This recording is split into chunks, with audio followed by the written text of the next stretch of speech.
Hello, and welcome to the FLICK Critic Reviews and Interviews. I'm your host, John Smistad, and these are my takes on films both new and not so, spanning a wide range of genres and tastes, plus conversations with some of the coolest people in indie entertainment. Now, let us rock with this one, shall we?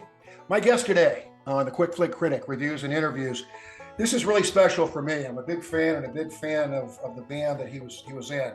ROB STROUP was the co-founder, singer, songwriter, guitarist for an basically alternative country rock group known as the Baseboard Heaters out of Portland, Oregon, late 90s, early 2000s. First of all, Rob, welcome to the FLICK Critic Reviews and Interviews. It is a pleasure to have you, sir. Thank you for having me, John. Appreciate it. Absolutely. Rob is in New Mexico now, and he'll talk about why he's there and what he's doing. He's in Truth or Consequences, New Mexico. The Baseboard Heaters were a band, like I say, formed in Portland, primarily played alternative country rock, but they were a rock group. In my opinion, very good. I was a huge fan. They put out 2 albums, Seeing Red, Lost All Faith. Mm-hmm. And then there's several songs, I could go on, that I have listened to, Rob, jogging, in my car, just chilling in my home office. Think, Defense, Minneapolis, Road, Everybody Needs, all tremendous tunes. Rob, I'm going to let you talk now.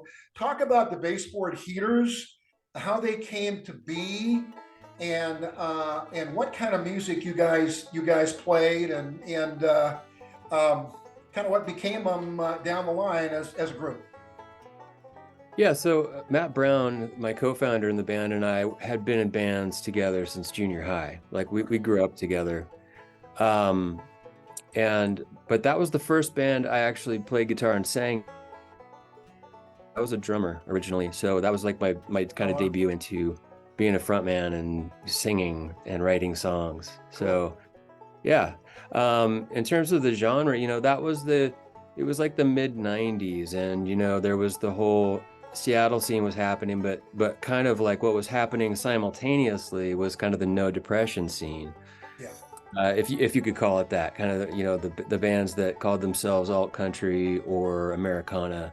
Yeah, we were into it. There was a lot of those bands on the Portland scene, and it was a really fun time to be in Portland because it was just such a rich, vibrant Americana scene. When I look back on those songs, even now, I'm hearing a 20-something-year-old, just singing about women and drinking and losing my religion. Yeah. And and I started to kind of evolve as a songwriter and as a person. There wasn't any big blow up or any big event. Nobody slept with the bass player's wife or anything like that. not the book. No big stuff. Okay. No big dramas. Okay, that happens all the time. Doesn't mean you guys weren't a quality band. You were. I wanted to ask you a specific question, having listened to your songs. You called an album "Lost All Faith." Certainly, Road, Defense, particularly, seem to talk about a guy who is in conflict about his faith. Perhaps it's Christianity. Was that going on with you, and were you expressing that to us through your lyrics and your songs? Oh, absolutely. Yeah. I grew up in a very, very fundamentalist Christian, household. I went to seminary and I was going to go into the ministry, believe it or not. And wow. So and I had a bit of a faith crisis, and I didn't feel like I could be in a leadership position. So I switched my major to history and got a history and music degree. And so a lot of the songs was kind of when I was going through that chapter. Are you a man of faith now? I am a very spiritual man now. I'm a respecter of all paths. I kind of came full circle. Like at that point, I was kind of angry because I was coming out of it, and I felt wronged and controlled and all kinds of things that I was mad about. But since I've come to appreciate the Christian path and really just all paths, and have respect for anyone's beliefs, whatever they are. Cool. I'm with you on that. I'm a Christian, but I understand exactly what you just expressed there very well, Rob. Who were your influences, musical influences that got to you in such a way that you said, I want to express myself this way in music, and I seriously want to commit, for a time, and you're still doing it, commit myself to trying to connect with people with what I create. Yeah, I think, I was certainly into that whole lineage of bands. I mean, I liked Tupelo, and I followed Wilco and Sunvolt as they splintered off, and I've been a huge Wilco fan for my whole life. I've probably seen them live nearly 20 times through the year. I've seen them not that many times. Cool. Yeah. I was also into a lot of classic influences like Neil Young and Petty and those, classic rock people and great songwriters of before our time and before. What are you doing now? What are you involved in, and what are you enjoying in terms of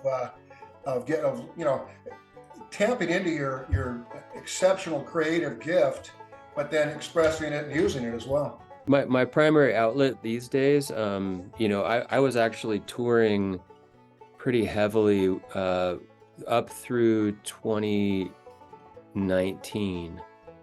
Wow. And then I had the last group I was in.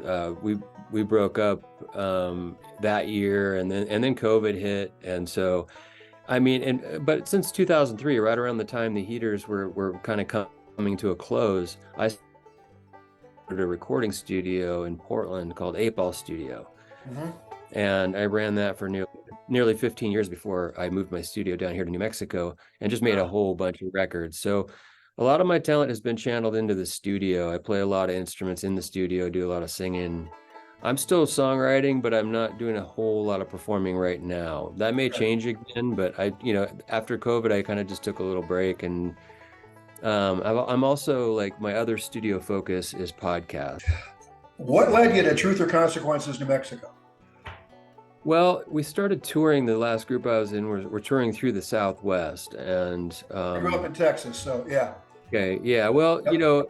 It's kind of hard to tour extensively when you're pinned in the corner of the country. Yeah.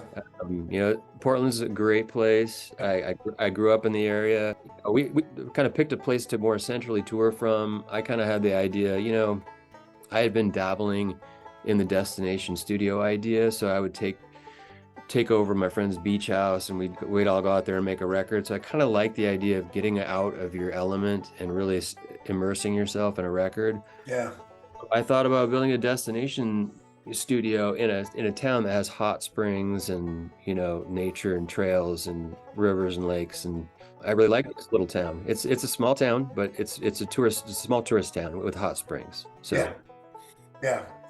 Named after the once popular show hosted by the late great Bob Barker.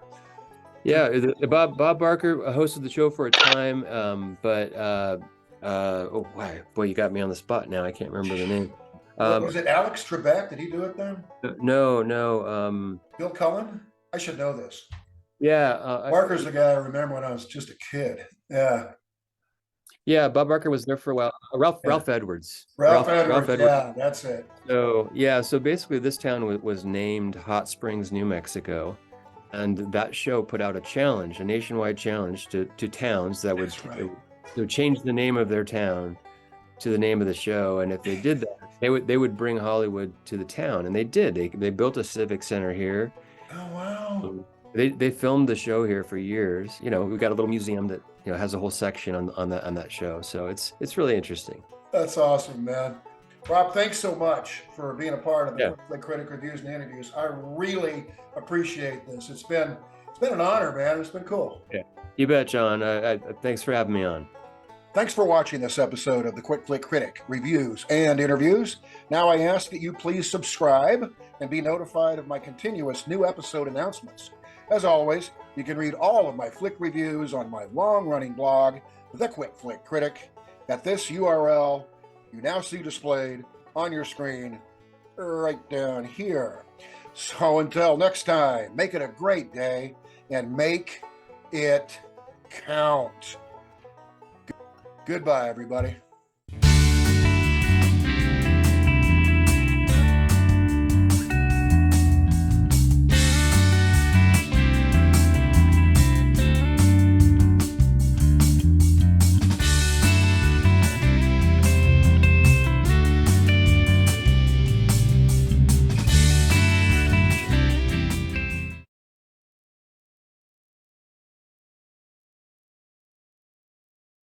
Aww.